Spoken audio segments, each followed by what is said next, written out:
Hi, it's Paul at Phacemag. Tonight I'm going to be talking about film. Um,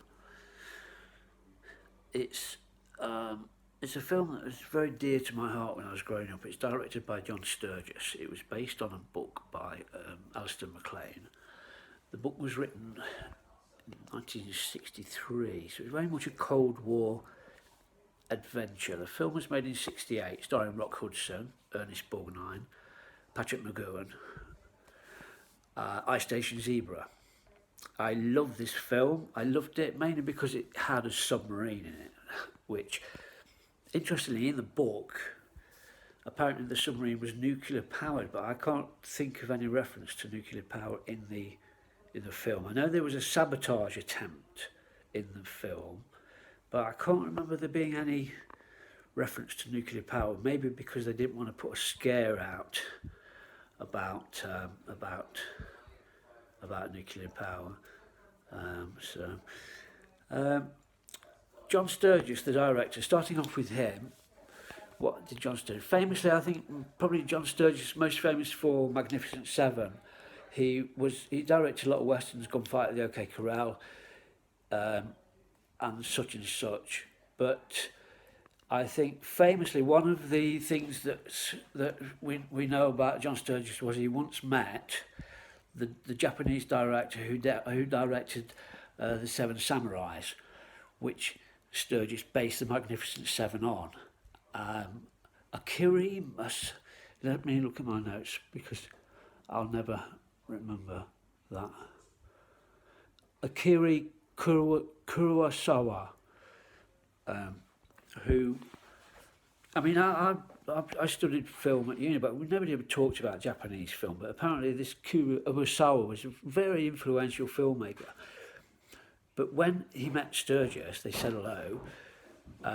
Kurosawa said to him, "I love the Magnificent Seven," and that apparently was he said that Sturgis said that was the height of his professional career, which I thought was really good. You know, paying homage to that.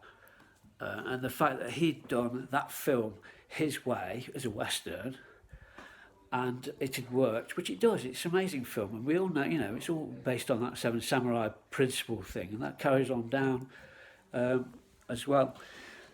Uh, Another thing about this film, Ice Station Zebra, I mean, I want to talk about the plot too much because it's quite a simple story. I mean, the film does contain one of the most miscarriages of justice scenes ever in cinema, which I'll talk about later.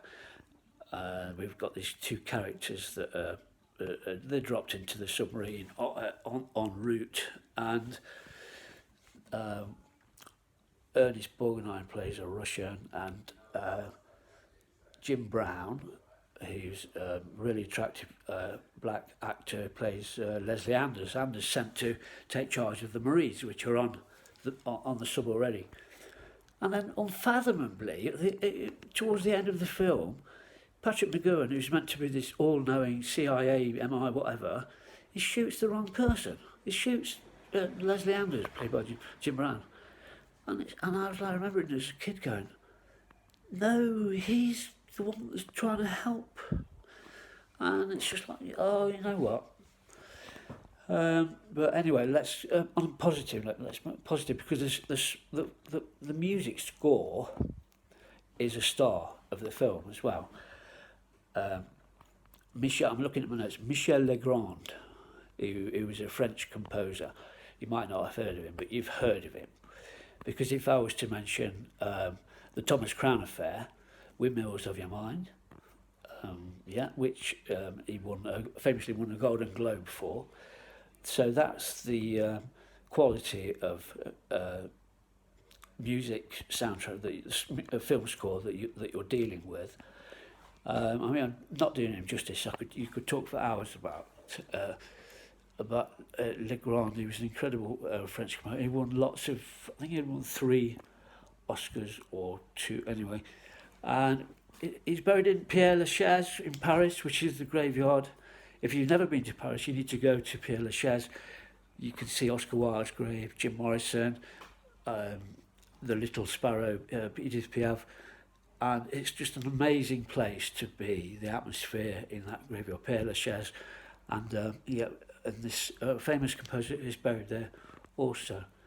Um, and that's High Station Zebra, really. It's great. If you haven't seen it, um, you have seen it, but if you watch it again, just remember little bits, you know. I mean, anyway. Okay, thanks ever so much for watching. I'll speak to you soon. Anyway, bless, best.